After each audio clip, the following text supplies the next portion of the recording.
Bienvenue dans cette toute nouvelle vidéo de la bourse en clair. Aujourd'hui, on parle analyse technique. On va juste évoquer l'analyse technique, c'est vraiment un pan, un outil essentiel du trader et de l'investisseur. Comme chaque fois, avant de commencer, n'hésitez pas à me faire part de vos remarques, de vos interrogations, de vos commentaires, juste en dessous là, dans la barre des commentaires. Allez, c'est parti!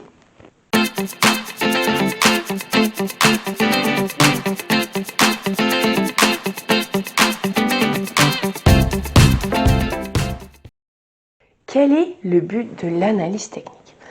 L'objectif de l'analyse technique est d'aller chercher l'information dans les graphiques pour savoir si on va se positionner haussier ou baissier. C'est le principe. La philosophie de l'analyse technique, c'est que toute l'information est dans le graphique. Contrairement à l'analyse fondamentale, en analyse fondamentale, on va étudier un secteur, une entreprise en particulier, en analysant les bilans comptables, le marché, etc., etc. En analyse technique, on pense, on a cette croyance intime que toute l'information est reflétée par le cours du produit étudié. Vous pouvez analyser tous les produits tant qu'ils sont cotés, qu'il y a un prix. Par exemple, l'hiver est en train d'arriver, vous avez une chaudière au fioul. Vous pouvez regarder l'indice du Brent pour voir si il vaut mieux attendre un petit peu pour voir si le cours va baisser ou si c'est plutôt le moment opportun. Donc, l'analyse technique, vous pouvez l'utiliser avec tout. Donc, l'analyse technique est très riche et diverse.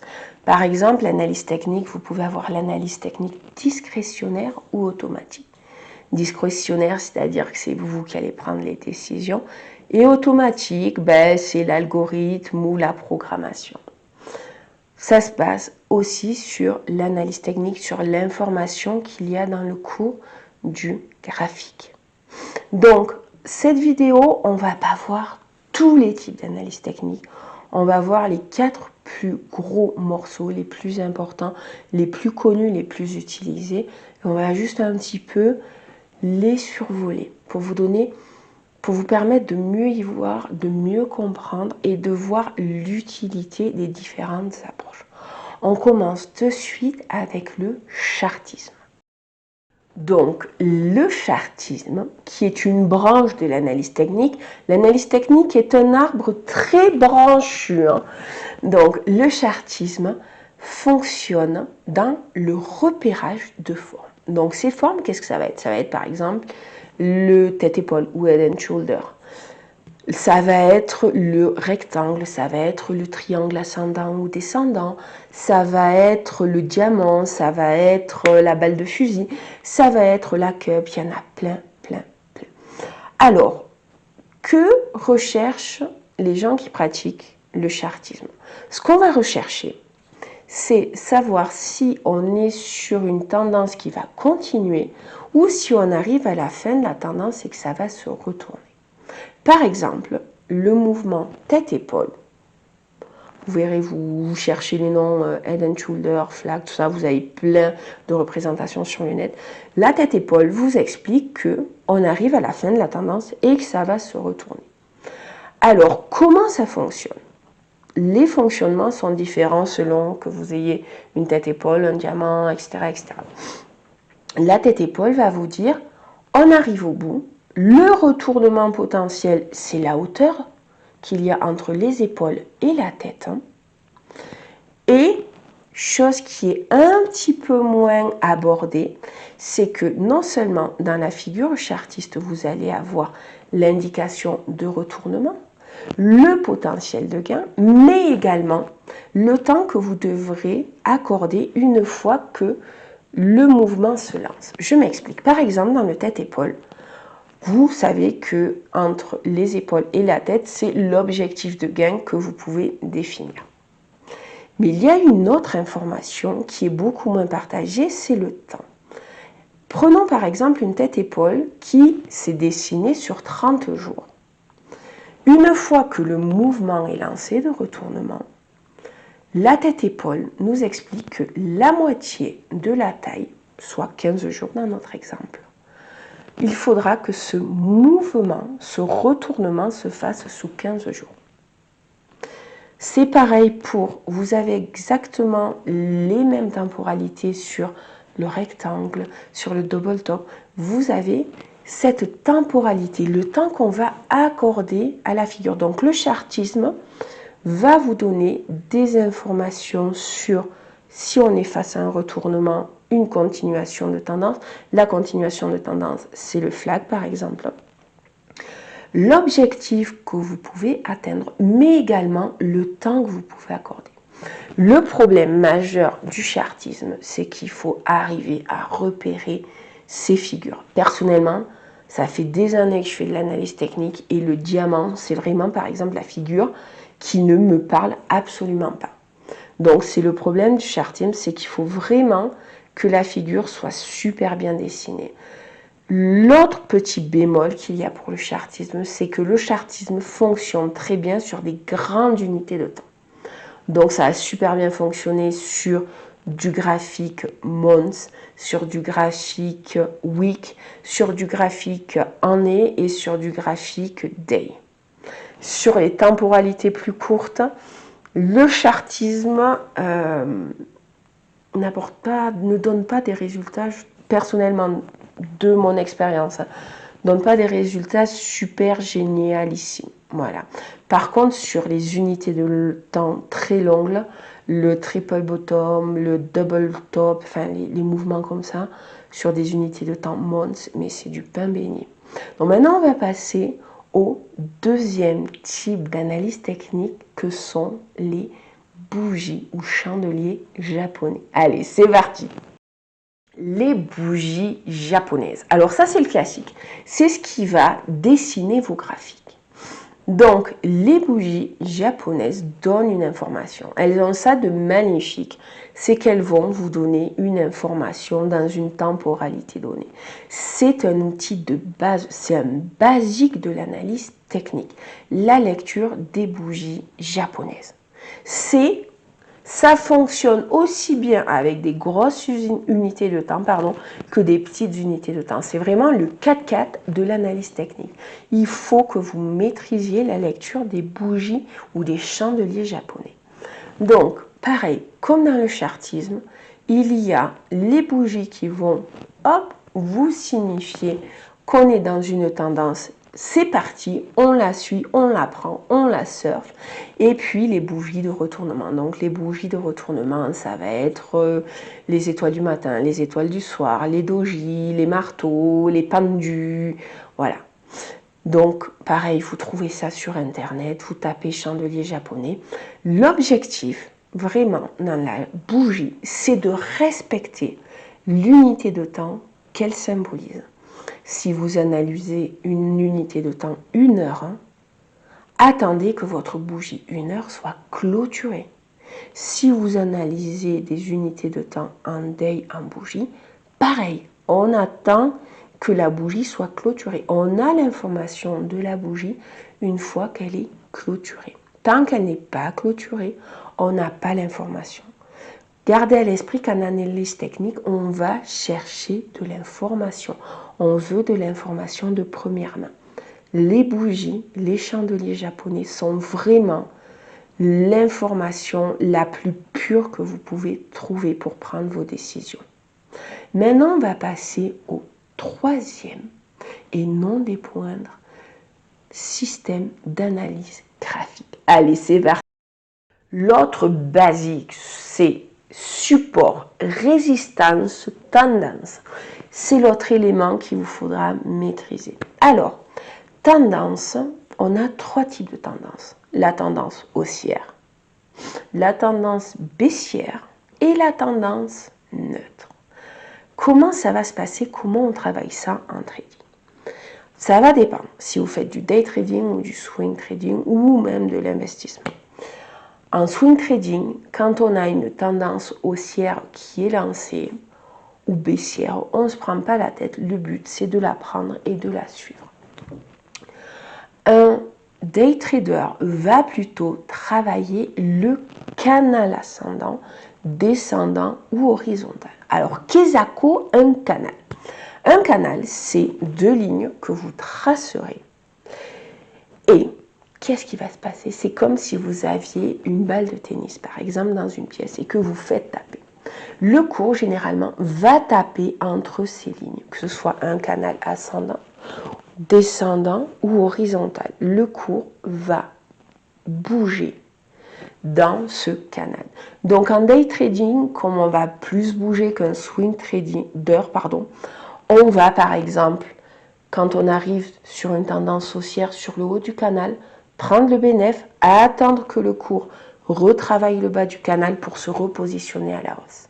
Quand on est sur un canal horizontal, l'objectif, ça va être de travailler les hauts et les bas. Ça peut se travailler sur des unités de temps hyper longues. Par exemple, sur le CAC 40, vous prenez le CAC 40, les cotations sur les 20 dernières années, vous voyez qu'on est dans un canal plutôt horizontal. Donc, qu'est-ce qu'on fait? Quand on arrive en haut du canal, pouf, on travaille le bas. Quand on arrive au bas, pouf, on retravaille le haut. Donc, sur des temporalités de 20 ans, ça veut dire qu'on va prendre des positions. La position, si on la prend, on va la garder pendant plusieurs mois, voire plusieurs années.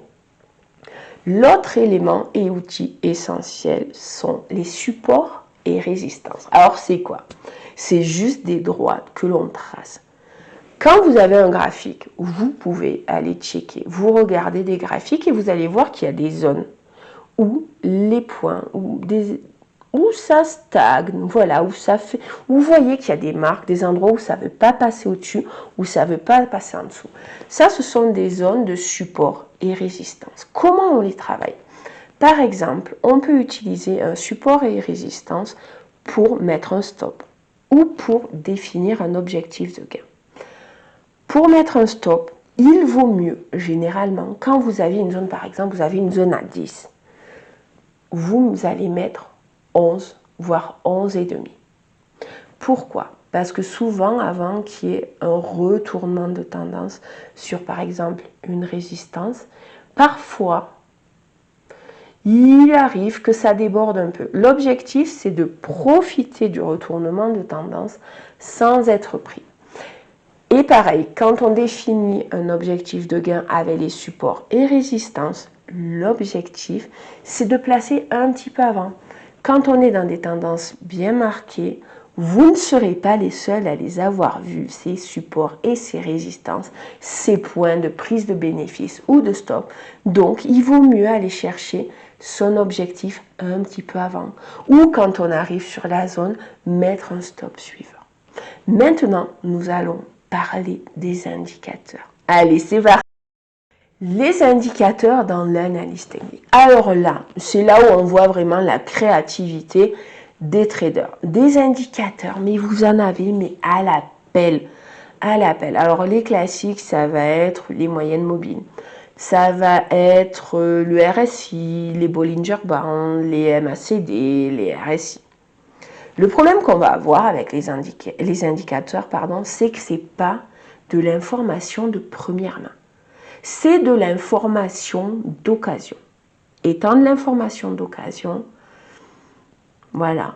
L'information qu'ils vont nous donner, c'est plutôt à prendre avec des pincettes. D'autant plus en fonction du marché que vous allez travailler. Je m'explique. Si vous travaillez un marché réglementé, vos indicateurs fonctionneront un petit peu mieux que sur des marchés non réglementés. Qu'est-ce que ça veut dire concrètement? Par exemple, vous travaillez les CFD CAC 40. Déjà, allez chercher les infos sur le CAC 40. Le CAC 40, ça ouvre à 9h30, ça ferme à 17h30. Cherchez la clôture dans les heures d'ouverture du marché réglementé.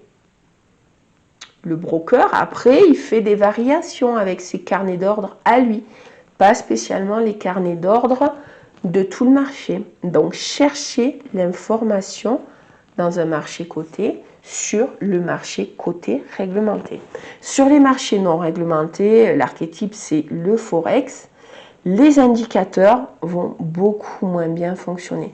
Ce qui marche bien sur le Forex, ça va être les moyennes mobiles et les Bollinger Bands. Personnellement, je les utilise par exemple pour des objectifs de gain ou pour certains supports et résistances. C'est des points qui peuvent être intéressants. Mais pareil, faites attention. Personnellement, les indicateurs, je ne suis pas super méga fan. Voilà. Pourquoi? Parce qu'on n'a pas de l'information pure. L'information pure, vous allez la voir dans les bougies. Les bougies vous donnent l'information la plus pure possible. Tout ce qui est indicateur, vous prenez de la distance. Vous faites des plans sur la comète.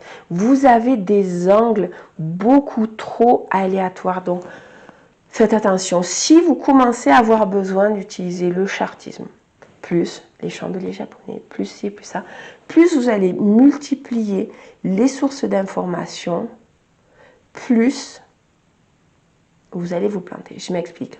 Quand vous utilisez une façon d'analyser, gardez-la. Gardez-la. Vous êtes des traders particuliers. Vous n'avez aucune obligation de trader. Rentrez sur les marchés quand c'est limpide, quand c'est clair, quand l'information, vous la voyez, vous êtes là. C'est ça que je veux. Il faut que ce soit transparent. Si vous commencez à douter, que vous multipliez les indicateurs, c'est que vous n'avez pas l'information qui vous permet de vous dire oui, donc là, on a une belle tendance qui se marque, ou au contraire, ou là, on a un beau retournement, je vais peut-être le travailler. Donc, allez chercher une information qui soit claire, qui soit pertinente. Quand vous la voyez, il faut que ce soit oui, j'y vais.